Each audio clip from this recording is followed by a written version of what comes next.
آپ کو بعض لوگوں نے گمراہ کیا ہے یزید کے خلاف اور یزید کے حق میں اس طرح کی باتیں یک طرفہ کر کے.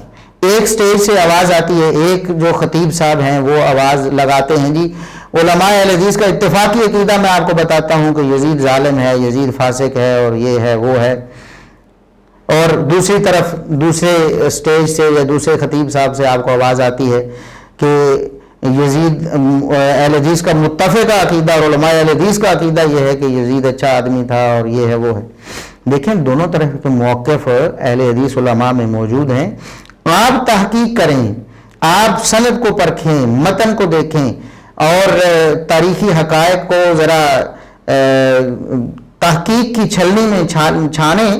اس کے بعد اگر آپ کو لگتا ہے کہ یزید برا تھا تو آپ وہ موقف رکھ لیں، اگر آپ کو لگتا تھا یزید اچھا تھا آپ وہ موقف رکھ لیں. لیکن اس وجہ سے علماء اہل حدیث کو اگر آپ خارج کریں اور یہ حسینی اور یہ یزیدی.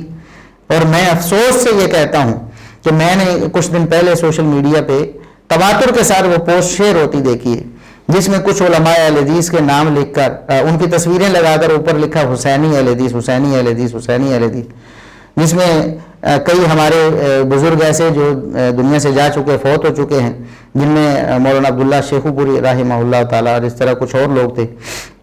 میں تو سر پکڑ کے بیٹھ گیا. او بے شرموں، آپ کو خدا کا خوف نہیں. اور مجھے یقین ہے کہ یہ پوسٹیں روافظ کی طرف سے بنائی جاتی ہیں تاکہ اہل حدیثوں کے درمیان تفریق ڈالی جا سکے اور ان کو لڑایا جا سکے. اس میں علامہ احسان علیہ ظہیر شہید رحمۃ اللہ علیہ کی تصویر نہیں تھی.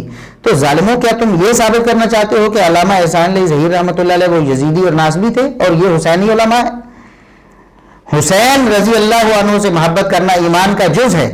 جب سے یزید سے محبت کرنا یا نفرت کرنا، اس کے ساتھ بندہ اہل حدیث رہ سکتا ہے.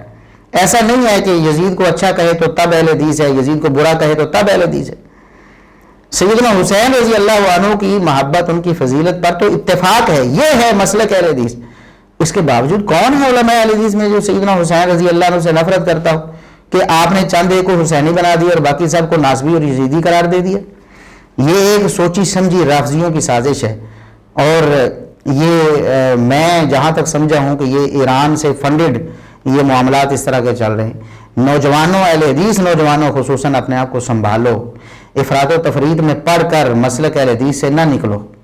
یہ میری آپ سے التجا ہے.